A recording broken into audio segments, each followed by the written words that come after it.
Muito bem, nessa série de vídeos a respeito do lucro real, falando aí do imposto de renda e da contribuição social, vamos começar a falar nesse vídeo quem são os contribuintes do lucro real. Então, antes de falar quem são os contribuintes, vamos falar dos elementos da obrigação tributária, né? O tributo é imposto de renda e contribuição social sobre o lucro líquido. Então, eu tenho um imposto e uma contribuição social que incidem sobre o lucro. A lei é o decreto, é o regulamento do imposto de renda. O nosso é o vigente a partir de 2018. Sujeito ativo é a União, então nós estamos falando de um tributo de competência federal. O sujeito passivo é o contribuinte. E o fato gerador? O fato gerador é o lucro.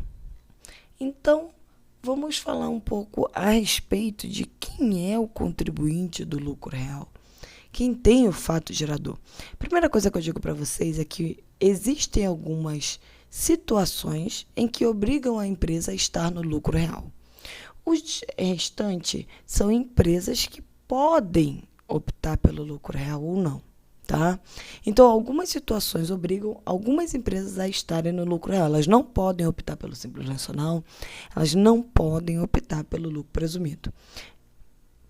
Porém, o que nós podemos falar a respeito dos contribuintes?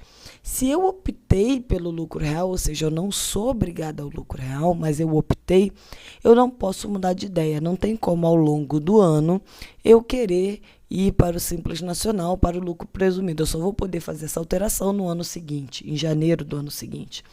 Então, a opção que eu faço naquele ano, ela é irretratável. Ela é válida para todo o ano. Outra coisa interessante de se falar também é que no lucro real nós temos o regime de competência. A gente vai ter um vídeo falando só de imposto de renda e contribuição social diferidos, mas a regra geral é que eu tenho a minha apuração de imposto de renda e de contribuição social pelo regime de competência. Bom, eu posso dizer também que as minhas empresas que são tributadas pelo lucro real, são obrigadas ao lucro real, elas podem sim fazer um planejamento tributário. Afinal de contas, elas são obrigadas ao lucro real, mas elas podem decidir se elas serão tributadas pelo lucro real trimestral ou pelo lucro real anual. Então, não é porque eu sou obrigada ao lucro real que eu não posso fazer nenhum, ou não devo, né, fazer nenhum planejamento tributário. Claro que sim. Vou fazer o meu planejamento, seja no lucro real trimestral, seja no lucro real anual. Muito bem, então, dito isso, quem são os meus contribuintes? Se eu tiver um faturamento superior a 78 milhões de reais por ano, eu estou obrigada ao lucro real. Eu não posso optar pelo Simples Nacional, eu não posso optar pelo lucro presumido. Eu sou considerada uma empresa de grande porte e eu sou obrigada a tributar pelo lucro real. Outra questão que me obriga também ao lucro real são algumas atividades. Por exemplo, bancos comerciais, bancos de investimento, bancos de desenvolvimento, caixa econômicas, sociedade de crédito, financiamento e investimento, sociedade de crédito imobiliário, sociedades corretoras de títulos e valores imobiliários e câmbio, distribuidora de títulos e valores imobiliários, empresa de arrendamento mercantil, cooperativa de crédito, empresa de seguro privado e de capitalização e entidade de previdência privada aberta. Se eu tiver qualquer uma dessas atividades no meu objeto social, no meu contrato social ou na minha ata de constituição, eu estou obrigada ao lucro real. Então, mesmo que eu tenha duas atividades permitidas no presumido e uma obrigada ao lucro real, toda a minha receita, todo o meu faturamento, toda a minha empresa estará no lucro real. Por quê? Porque eu não posso ter receita no lucro presumido e receita no lucro real. Se eu também tiver lucros, rendimentos e ganho de capital oriundos do exterior, eu estou obrigada ao lucro real. Então, a legislação ela não diz o valor mínimo, ela diz lucros, rendimentos e ganho de capital oriundo do exterior. Então, não importa qual é o valor, se eu tiver oriundo do exterior, eu estou obrigada ao lucro real. Se eu também tiver benefícios fiscais relacionados ao imposto de renda, eu estou obrigada ao lucro real. Ah, mas eu tenho um benefício do ICMS, isso não me obriga ao lucro real.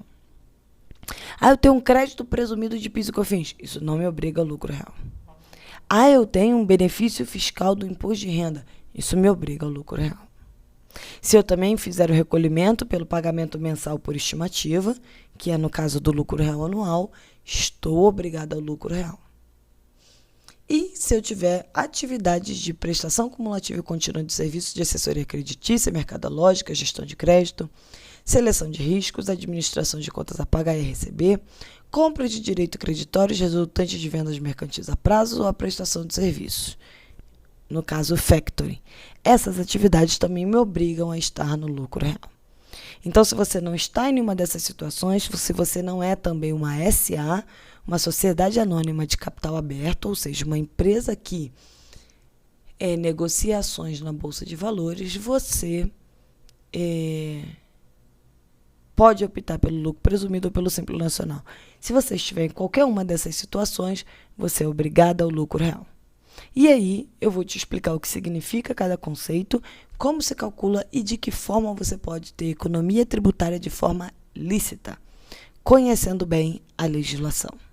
Se você tem alguma dúvida sobre esse vídeo, poste nos comentários. À medida do possível, nós iremos respondendo. Um grande abraço para vocês. Até o próximo vídeo.